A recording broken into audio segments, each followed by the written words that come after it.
Կարճաժամկետ անքնություն գրեթե բոլորը կյանքի ընթացքում կարող են ունենալ։ Այն դառնում է քրոնիկ հիվանդություն եւ դրսեւորվում է շաբաթական առնվազն 3 օր եւ շարունակվում է առնվազն 3 ամիս։ Կարող են լինել գործոններ, որոնք որ նպաստում են անքնության ձևավորմանը, դա կարող են լինել հոգեհուզական դաշտի որոշ խանգարումներ, նյարդաբանական եւ ընդհանուր սոմատիկ հիվանդություններ կան, որ կարող են բարձրացնել անքնության ռիսկը, բերել հակվածության։ Որոշ դեղորայք կա, որ այլ հիվանդությունների բուժման համար ընդունվում են, որպես կողմնակի էֆեկտ կարող են նպաստել անքնության, բայց նաեւ չմոռանանք այն փաստը, որ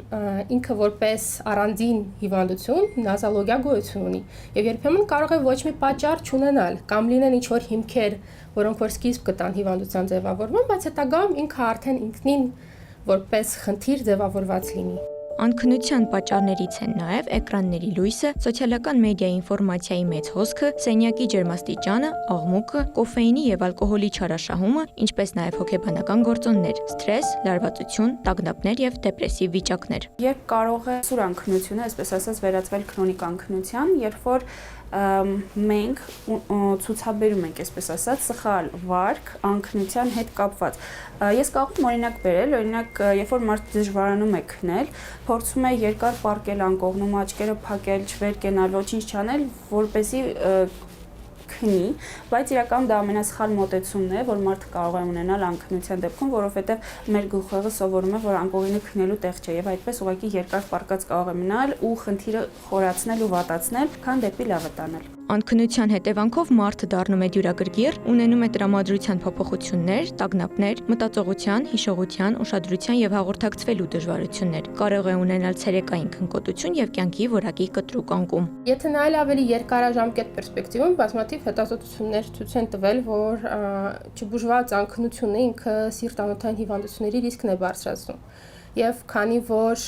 քունը ընդհանրապես բոլորիս համար շատ հայտնի է, թե ինչքան կարևոր դեր ունի մարդու կյանքում, ավելի երկարաժամկետ պերսպեկտիվում լիքը հետազոտություններ ցույց են տալիս, որ անքնությունը ինքը կարող է նաև կոգնիտիվ ճանաչողական ֆունկցիայի վրա ազդել, հետագայում բարձրացնելով նեյրոդեգեներատիվ հիվանդությունների հավանականությունը նույնպես։ Մասնագետի խոսքով, երբ նկատվում է խնդրի հաճախացում, տևողության երկարում, բացասական ազդեցություն կենսակերպի եւ հոգեհուզական դաշտի վրա, պետք է դիմել բժշկի։ Խնդրի լուծման ինչպես դեղորայքային, այնպես էլ ոչ դեղորայքային եղանակներ կան։ Քրոնիկ անքնության դեպքում առաջնային բուժում հենց համարվում է հոգեթերապիան, կոգնիտիվ վարքաբանական հոգեթերապիան անքնության համար։ Այսպես որ լսենք, շատերս ունենք պատկերացում, թե ինչպիսին պետք է լինի հոգեթերապիան, բայց անքնության դեպքում մի քիչ ավելի տարբերվող է մեր իմացած դասական հոգեթերապիայից, որովհետև շեշտադրությունը հենց քնի վրա է եւ շատ մեծ շեշտադրություն կա նաեւ քնի հետ կապված վարքի հետ։ Գումարած իհարկե աշխատանք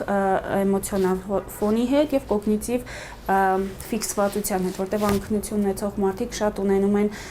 մտքեր հենց քնի process-ի հետ։ Ըստ հոգեբանի, շատ հետազոտություններ ցույց են տալիս, որ հոգեթերապիայի արդյունքները դեղորայքից ավելի կայուն են լինում։ Դեղորայքը խմում է, քունը տանում է, քնում է, լավագույն դեպքում։ Միշտ չի այդպես իդեալակ։ Բայց թերապիայի դեպքում աշխատում ես ինքդ քո վրա, աշխատում ես վարքի վրա։ Քնի որակը բարելավելու համար կարևոր է պահպանել քնի ռեժիմը, սահմանափակել գադջեթների օգտագործումը եւ հետեւել առողջ կենսակերպին։ Մարինե Զոհրաբյան, Արման Թովմասյան, լուրերի համար։